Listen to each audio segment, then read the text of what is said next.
So what we're going to be looking at today is essentially in these weird times, in the COVID times, certainly the way in which procurement is happening, both in the timber, the hardware, and so I guess the building industry. The way that customers are behaving is different, and the way that we as in those industries have to behave as well. So we'll first have a quick look at how to adapt and pivot in these times. Then we'll look at some of the, at a very high level, but we'll look at some of the geeky stuff and some of the hidden costs in energy that not everybody realizes about. And then we'll look at, we will continue to buy energy regardless of whether the market is booming or whether it's shrinking. It's still about when and how to buy that energy, so that you essentially try and make that bill as small as you possibly can. Okay, we've got somebody else waiting. Okay, perfect. And then the last thing here is the government have been very, very generous in terms of the stimulus packages that they've made available to us as business owners or general managers, but also particularly when it comes to renewable energy. There's been some massive changes there as well. So we'll certainly take a look at those. So Choice Energy has been working with timber companies, hardware companies, and frame companies for a long, long time now. We're just over 6.5 years old, or coming up to 7 years old. We've been working with the Independent Hardware Group as their retained energy partner for over 4 years. So there's a couple of sort of industries that I particularly enjoy working with. Definitely frame, truss, people, timber, and hardware. They're always good fun, very down to earth, salt of the earth kind of people, really.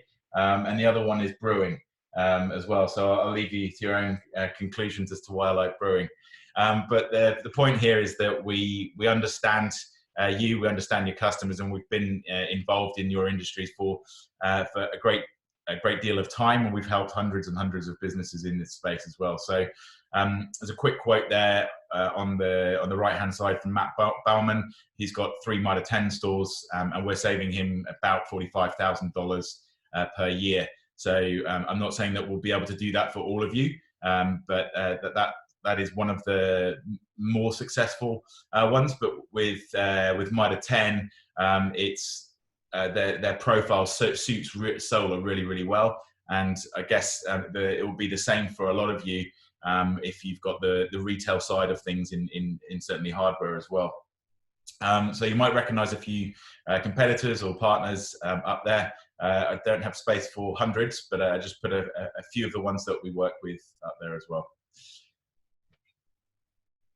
So pivoting to adapt, well, we've seen that large contracts in the construction and hardware industries have dried up in some areas. So, the new warehouse builds and larger kind of contracts have dried up, whilst a lot of businesses pressed pause to see, how dire this sort of COVID was going to hit our economy and how it's going to hit our population in Australia. And I think we'll all be, of course, very sad for the 100 or so people that have died, but we'd all be pleasantly surprised, and things have not gone as bad as they have in other parts of the world. So I'm personally grateful for that. But it has meant that those large contracts did dry up. Now, some of our customers have told us that they're seeing actually increased public spending on large contracts. Again, I think some of those projects have been brought forward to stimulate the economy.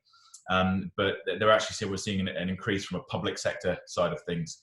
And then the other one is the residential market. So people are at home and they have time on their hands, and that extra wall that needed putting in, or that deck that needed building, or even the garage that they've got the space for, but they just never have the time to do it.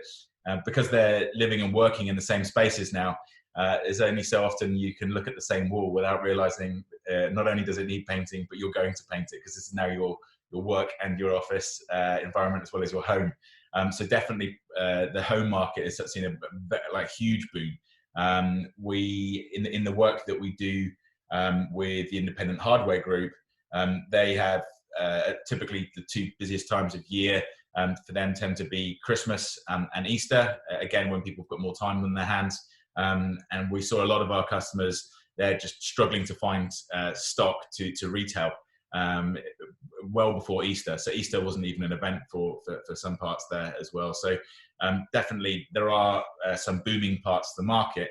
And if we take the Charles Darwin survival of the animals that adapt the best, not the strongest or the quickest, certainly we have pivoted as a business at Choice Energy. And I'd put the question to you, have you explored the public sector contracts? Have you looked at how you can better service or double down on residential market growth as well? That's kind of a go-to market to pivot to target the areas that are growing, but also have you reduced all the operational expenses that you can in your business? And for us, when we sat down, I was amazed. I thought that we were quite a lean business. There were some where it was extremely obvious what we had to do to reduce those costs. But when we went through literally every line item of dollars that we had spent in the last year or so, which took a long time, there were so many hidden costs that we had in our business. So obviously we are in the business of stripping out the hidden costs when it comes to energy. And hopefully I can identify a few of those areas to go look and point you in the right direction today.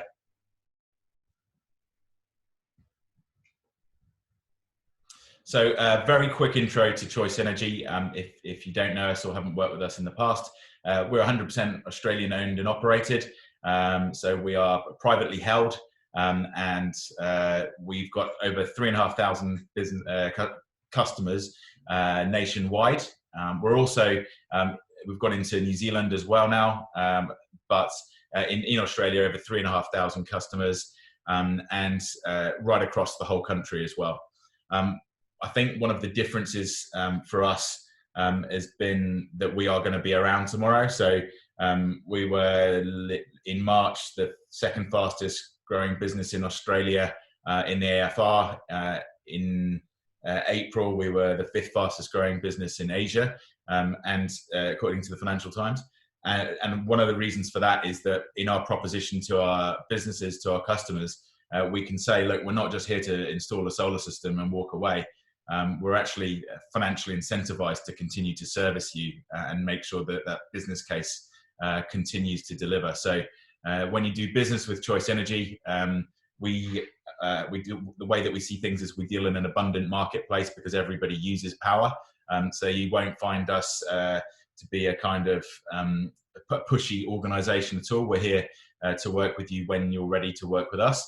And because of the way that we've worked, because of how we deliver, we've won national awards for service excellence as well. So there's a few other things I could say about Choice, but I think those are the four pertinent ones today. So in terms of how you behave differently to spend less on energy in particular, well, certainly there's I talked about it earlier where people have got more time as they're at home. That's, you know, in some ways great for your business if they are, you know, financial clerical staff that don't need to necessarily be on the shop floor or in the warehouse every day. So if they're POMs like me and they make too much tea, if they're boiling those jugs at home, that's just an upside. A bit of light humor then. It's not a general piece of business advice, but what is around the your thermostat. So in the Western world, the benchmark for your heating or the warmness in your premises is around 20 degrees. So if you have your thermostat only at 22, but you can reset that to 20, which obviously takes like 2 seconds to do, you could save as much as 10% on your heating bill, which you know, can make quite a lot of dollars. And you know, none of these are silver bullets, but they're definitely 1%ers. And in these times, as I said, we're looking to leave no stone unturned. One trick is, if you can, is to turn your lights and your equipment and your plant on in different stages, and preferably in 31-minute intervals. The reason for that is the way that most grids charge for demand is on 30-minute intervals. So if you were to come in and get the sawmill going, switch on all the lights, and get everything going all at once, it's going to create a spike in the demand.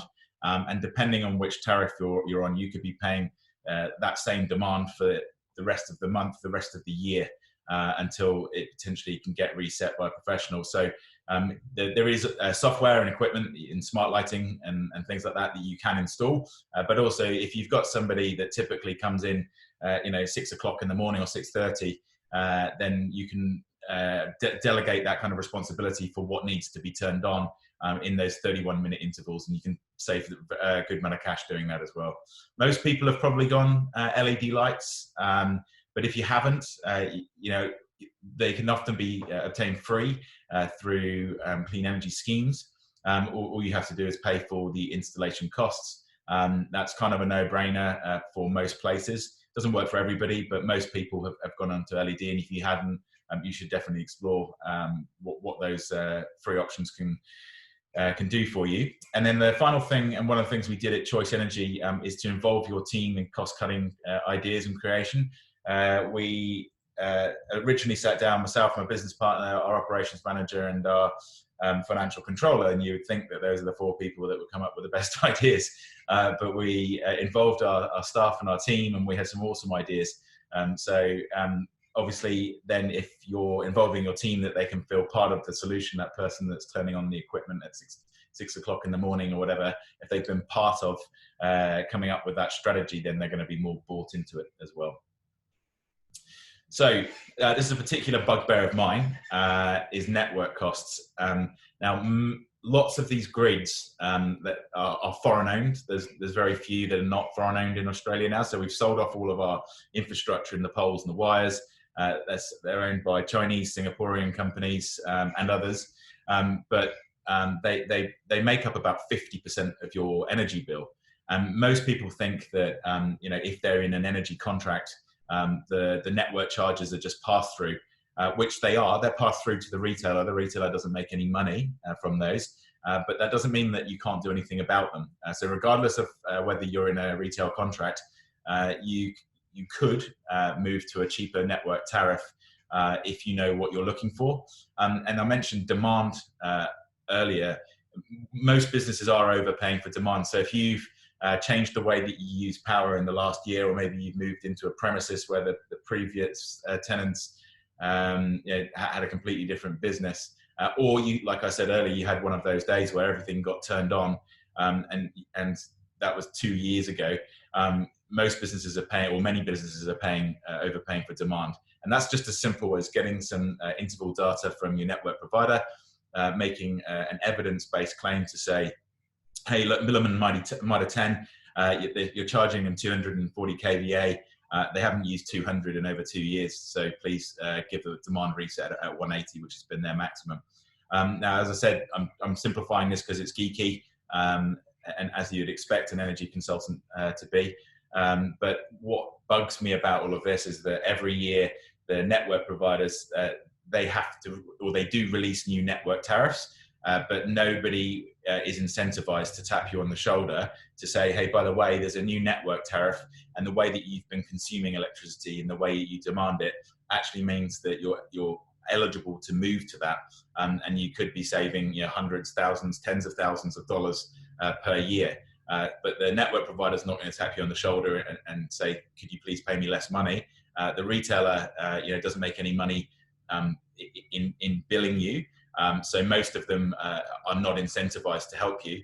And that's where Choice Energy can come in. And I personally get a lot of kick out of optimizing those costs, because it's 50% of the bill. So it's a personal win when we get those for me. And knowing how to buy power in the volatile market. So I guess the way that energy is bought by retailers, it's bought in the future, and the price of that futures market is listed on the ASX. So it works much like a stock or a share. It's particularly volatile. Now, power at the moment is at a 4-year time low. So it's the cheapest time to buy power now than it has been in the last 4 years. But traditionally, what we see is 90% of contracts are arranged right at the last minute, so right at the end of the June 30th or December 31st. Now, retailers know that you don't want to avoid paying penalty rates. So if you're in a contract today and that contract finishes on the 30th of June, and you're paying, say, 10 cents for peak power, if you go on to the 1st of July without your next contract arranged, that you'll go on to emergency rates or penalty rates. And that 10 cents could go as high as, say, 20 or 25 cents.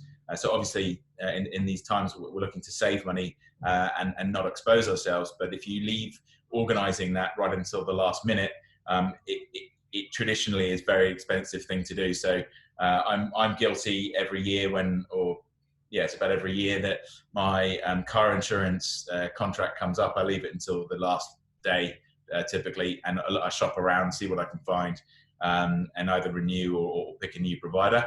With energy, that's a very, very costly thing to do. So knowing how to buy it and when to buy it is key.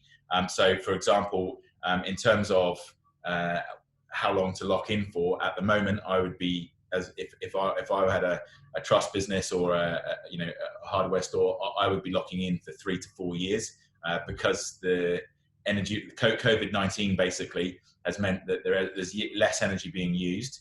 So there's a lot of retailers that pre-bought and are committed to buying a whole load of power, and rather than sell none of it, they'd rather sell all of it, albeit at a cheaper price.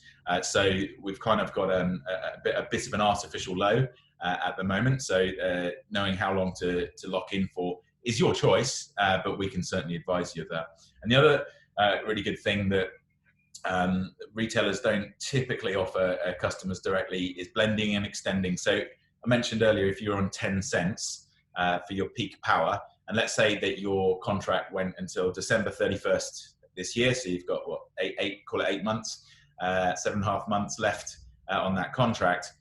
What you can do is by blending and extending, you can have a contract that, say, starts on the 1st of, 15th of May actually, and you can get that to begin almost right away, and they'll drop that 10 cents down to, say, maybe an 8 or a 7 or a 6, and what you get is the difference of the 7.5 or 8 months at the lower price. So where you would be paying 10 cents, now you're going to be paying 7 cents. So you get that immediate benefit, and then the retailer gets to lock you in for whatever period that offer is, maybe another 12 months, 24, depending on what that offer is. But typically blending and extending is a really good strategy because your incumbent retailer has been doing business or billing you for a certain amount of time, whether you're coming out of a 12-month contract or even a 48-month contract, that they will know that your value to them as a business. And most of us would probably agree that it's cheaper to retain a customer than it is to attract one. So they don't have to build in the same kind of premium in the risk as a brand new provider would, because they don't know you as a business. So often you can get a price with blending and extending that you wouldn't be able to get from a new provider as well. So yeah, in knowing how to buy, blending and extending is one tactic, and it's very good. Another tactic is forward contracting. So we constantly keep an eye on the market. When we see a bottom of the market, we will phone our customers and say, hey, look, we think now is a good time to execute. Let's have a look at when your next contract is. And we can potentially lump those customers together, and which we did with a bunch of hotels here. 47 customers on the same day managed to save more than $2 million by forward contracting. So forward contracting is locking in, made an example earlier where the end of your current contract is potentially, let's say, 31st of December this year. You can buy your next contract or arrange your next contract today, which will start on the 1st of January 2021. And by buying at the bottom of the market, you get to arrange it then and then get the benefit when that contract starts. So a good broker will be looking at this, just as a good stockbroker would be looking at this daily. And the way that we work at Choice Energy is we'll provide you all of the strategy, but you've still got the final decision. We just do the legwork. You focus on your business, and if you buy into our opinion, then and you want us to execute, then we can. And if you say I'd rather wait, or you know, I don't want to make a decision at the moment, that's fine too. We're not a pushy organisation, but definitely when you can strike it on at the bottom of a market, it's fantastic. So solar without a budget, so no one woke up this morning with a solar budget, and like it's probably one of the most expensive things that we would buy as a business. But the way that we sell solar and the way that we provide solar at Choice Energy is the financial repayments of that system are cheaper than it would have been buying energy from the grid. So the savings on your bill pays for the solar. So often we can get people in a cash flow positive position on day one. The way that, I mean, our customers are welcome to buy it however they want to, but the way that a lot of them do it, and depending on your situation, potentially the most tax efficient way, is you get a clean energy provider or your bank or whoever else it is. They pay for the system. So if the system's $100,000, they'll pay for the system, and then you pay them back on monthly installments. Now that's great because it's an operation expense, so it's 100% tax deductible. But you don't have the liability because you're renting the system, and then right at the end you have a double month payment, a balloon payment, where the asset is transferred to you, so you outright own the system, and then if you wanted to move that system at any point, of course you can do that, but typically, you know, that's going to make your building, your premises, or your business more valuable because you're then able to generate power during peak periods, which suits your industry very well. It's very well aligned. You'll be able to buy that for free, so you become more competitive as well. Now, conceptually, that's great, that's amazing, but where we feel that the industry, the solar industry, gets a bad name is when the business model of solar companies doesn't support the levels of service that the customers should be experiencing. So typically a solar company, I think about 80% of them go under within 2 years. So if you bought a solar system and it's on your roof, it's all very well if the panels have a 25-year warranty and the inverters have a 10-year warranty, but if the installer, if the company that you bought that from is not around, then the manufacturers of those systems are not responsible for coming to fix that. It's an electrical system, of course, so things can go wrong, but what we do at Choice Energy is we wear the risk of the performance. So if the system underperforms compared to the business case that you sign off on, then we pay the difference on your bill. So we've got a business model where we, through our procurement, and I'll come onto this in a bit on the next slide, but we have a business model which means that we're actually going to be financially incentivized to be around. So we're not going to cut and run. We actually want to help you with your energy procurement. We want to do your network tariff analysis. We want to do demand resets. We want to validate your bills. So there's plenty of carrot for us to stay around. But for you as a business owner, then you don't have to come up with a budget and you don't have to wear the risk. You just get the benefit. So that's the way that we've structured things at Choice Energy. Now, if you're in Ergon, I know we've got quite a few Tim Queensland customers or members on the call today.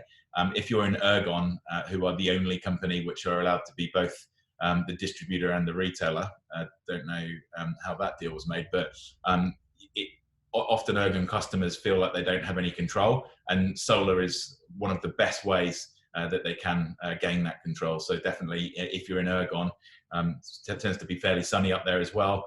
So great business cases. But I mentioned earlier that the Morrison government had come in with some stimuli or stimulus. Previously, the tax breaks for solar was you get an instant asset tax write-off for $30,000, provided your turnover is less than $50 million. That's now been increased to $150,000 in instant asset tax write-off if you're turning over less than 500 million. So that offer is available until the 30th of June. I would advise, like if you've got a premises where you think that we can install a system, there's still time to do that. So you should explore that quickly. If we're putting a megawatt on your roof, we probably don't have time to do that before June 30th, but all is not lost because into 2021 or the next financial year, businesses can still claim 50% of depreciation costs, and there's no maximum threshold on that as well. So that gives you another whole year to go with solar. So solar already had a fantastic business case, but with these tax breaks, it's on steroids. So we've got an offer to anybody that makes a deposit for a commercial solar system before the 1st of July. So what we'll do is we would pop a $500 prepaid credit card in the post to you, provided you make that deposit before the 1st of July. So that's an offer that's available to everybody on this call today. Now, just before my last slide, I want to sort of do a little bit of a case study on Beaconsfield Home Timber and Hardware. We've got so many ways to skin the cat. We've got so many ways that we can save businesses money. But with Beaconsfield, just for them, what we do is we arrange their energy contracts. So we make sure that they're paying as little as possible to their retailer. We have performed and succeeded in doing both a tariff optimization and a demand reset as well.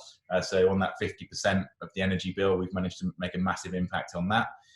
We do metering and monitoring, which means that any bill that they get sent by their retailer, we can validate whether that's correct. And around about 30 to 35% of bills that we see, not from Beaconsfield, but generally, they are incorrect. And it's typically a billing engine issue. At the retailer's end, they've got to collect the information from the network provider, match up all of the prices, calculate the environmental schemes both at the state and government level, and then collect money for the metering as well. So there's so many different moving parts, including things like distribution loss factors, how much it costs to deliver the energy across the poles and the wires over that billing period. If it's hotter, it typically those factors go up. So there's no malicious intent, but there are a lot of bills that are wrong. But Beaconsfield have that service from us, so we make sure that they're not overpaying, but also paying the correct amount as well. And we got them some fantastic government rebates as well, which went towards a solar system, which I mentioned just then. Now, every month, what they get is a report that says, hey, here's how your solar system is performing compared to the business case that you signed off on. So they've kind of got peace of mind that this thing on their roof is delivering the savings that we said that it would. We managed to install power factor correction, which essentially optimizes their demand as well. So again, hitting on that 50% of the total bill, the network costs. Had some great savings there, and then commercial LED lighting as well. So we, to date, have not put in storage, but I suppose that's the next cub off the rank. But just wanted to sort of make you guys aware of this. There's so many ways that we can help you, and even if we only do one of those, and we've validated that all of the rest of the costs are optimized anyway, then that puts you in a comfortable position knowing that you've explored all of the hidden costs, and you've optimized things as best as possible as well, so you know you're not overspending. So what next? This is a really simple one. So we will send you an email following this webinar. Just reply to that email with a copy of your recent bill. What we'll do with the bill is we'll do a free energy assessment, and then we will provide you with a strategy. If we think that we can save you money, if we think that we can't and everything's optimized, then that's great. You've got that peace of mind. If we think that we can, and you're motivated to save money, then we've got the ability to execute on the strategy as well. So if you get us a copy of your bill, that'll definitely give us the smoking gun we need to explore savings for you. Are there any questions?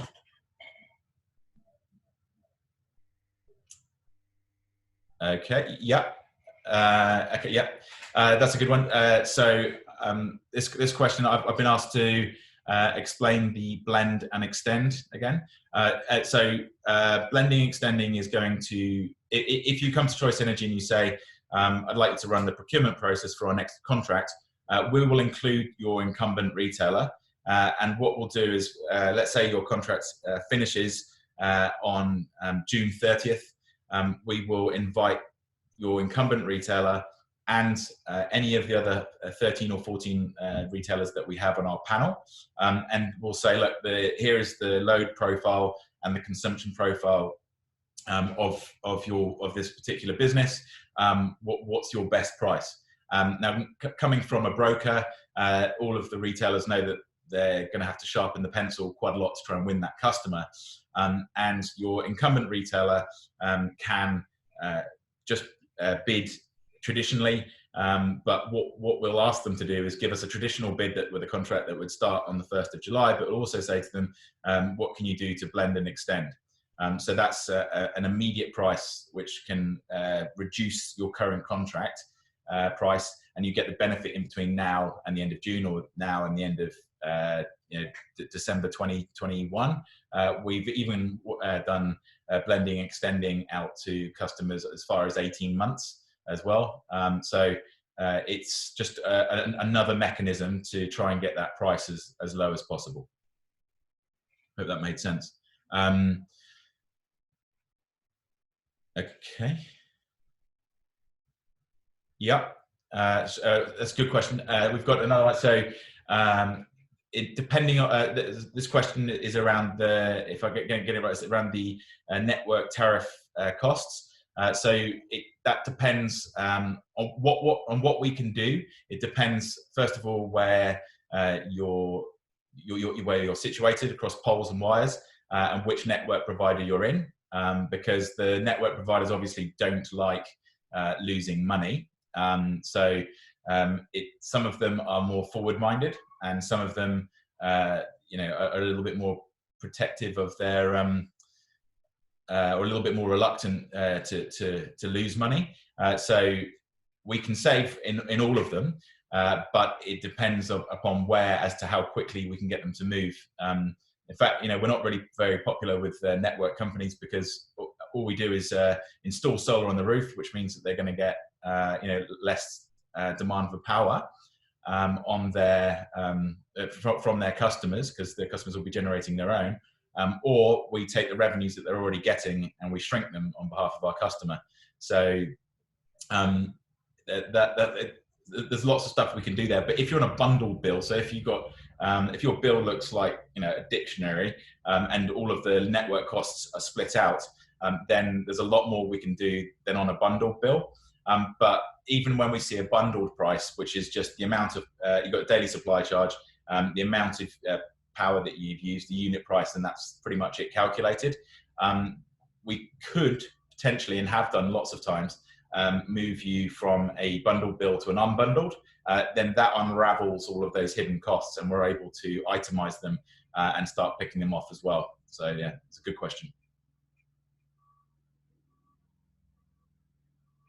Yeah, sure.